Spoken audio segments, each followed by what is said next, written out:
Hey everyone, welcome back to An Extrovert Paints, and in this video we're looking at Victrix 28mm African War Elephant set. So you actually have, you can make two war elephants from here. Quick historical note before we get into the sprues and everything. These are African war elephants, not to be confused with Indian war elephants. So if you may not know, back in the classical period, the first time the Greeks encountered war elephants was in India, and this was under Alexander the Great. Now, it's rumored that the Persians used war elephants against the Greeks during the fourth century BCE. However, there's no written record of that. Herodotus doesn't mention it, and none of the following Greek historians like Xenophon and Thucydides mention it either.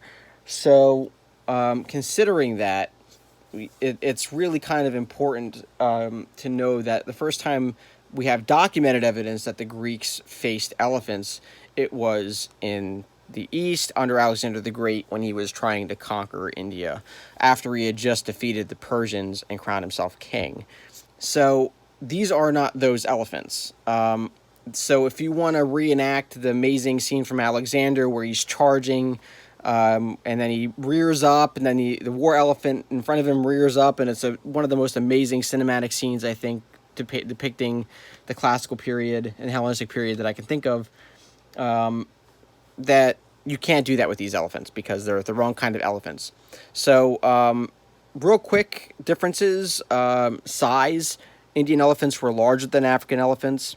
They had smaller ears than the African elephants. So these are kind of like the big kind of classic Dumbo ears that we think about with elephants. But really the African elephants had these larger ears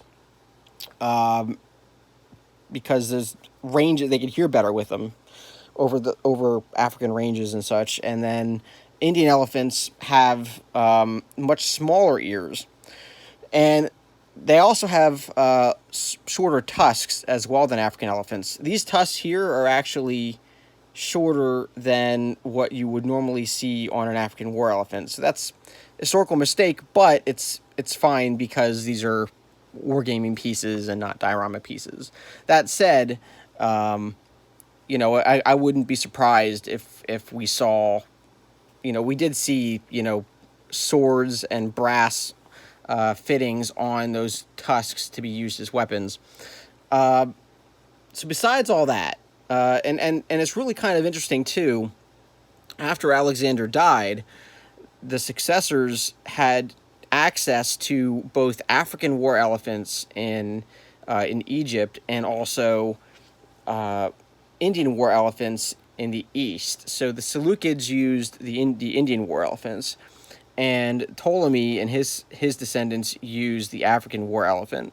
And actually, in the 3rd century, there was a lot of conflict, obviously, between the successor armies, and there are lots of accounts of both sides using their war elephants at the same time in battle. So you'd have like African war elephants and Indian war elephants going up against each other and just having to go. And just imagine like these ancient battlefields, just, these lumbering elephants coming at each other, and, this javelins throwing and the sarissas going, everything's happening. And it's just amazing to think about that. And this is just one step in the process of recreating those sorts of amazing battles that you would see, or you can imagine in your head, and that were written down in histories. So really, really cool that Victrix is starting this. Hopefully they also come out with a Indian war elephant variant, because I would love to do some really early Indian, Persian war elephants. Not just, Western elephants, but Eastern elephants, I think would be really, really cool. So this is just the flap here, and it comes in a bag. I took it out of the bag. So you have the option to make two different elephants using the two sprues that you have. There's a lot of really nifty bits here. You have your Greek shields, which also can be used by Carthage, the scudum, which also can be used by Carthage. You have the ears over here. These are the tusks. I know what they look like, but they're tusks. These are the javelin pouches, which go on the sides of the elephants, and each one gets a howdah, which are these castle-like bits where the crew sits. Now you get 4 different crew options, which is really neat. So here's your mahout, which is the guy that sits astride the elephant's neck and sort of, you know, directs the elephant where to go, what to do. We train the elephant. Usually the mahout was with the elephant since it was raising the elephant since birth, and really kind of leading that elephant, which is really neat. Bit of history too. They have these pointy, jabby, nudgy things here. I know there's a real name for them. I don't know what it is. Here are your Montefortino helmets for the Romans. You have more of those here. And again, these are Republican Roman helmets. Your Republican Roman bodies are here.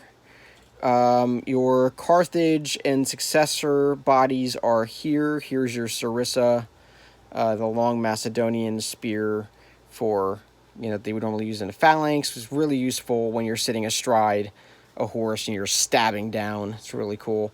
And here are your successor heads and Carthaginian heads right here. So you use those. And then your Numidian heads here. Oops, why is that not focusing?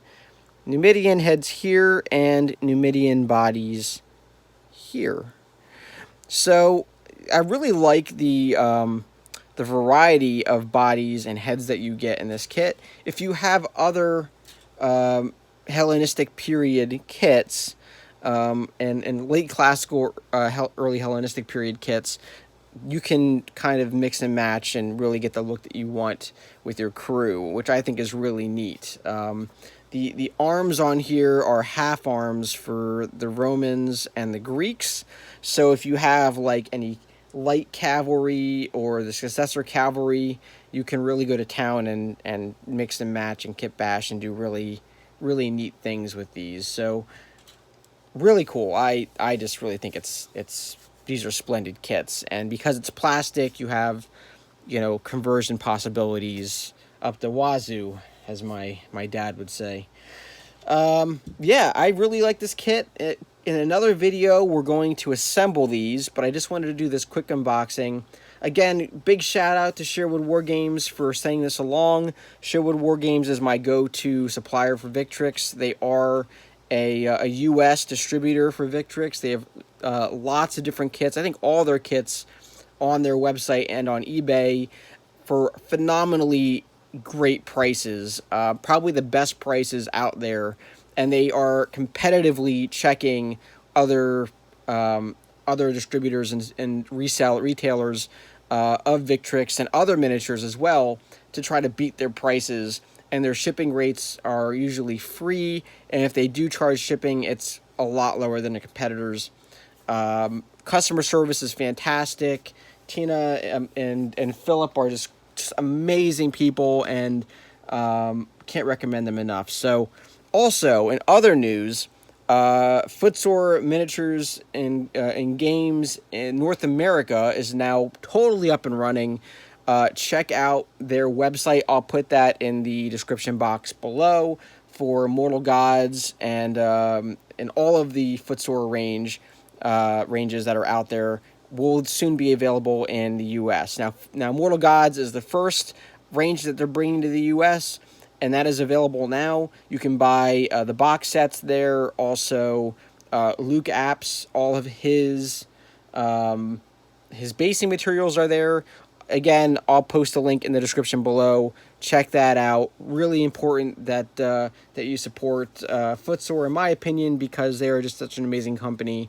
They produce some really amazing miniatures, and I guarantee you that at some point in the future, Mortal Gods is going to be delving into the Hellenistic period and also into the late Republic. So you're going to start getting use out of these Republican Roman war elephants and Carthage war elephants in the future. So, all right, everyone. Hope you enjoyed this unboxing video. I guess it was more of an unbagging video, me just blabbing on about elephants and whatnot. But I hope you really enjoyed it, and we'll be back again in a few days to do a build video, and we'll build one of these elephants up from start to finish. All right, everyone, take care, and talk to you next time.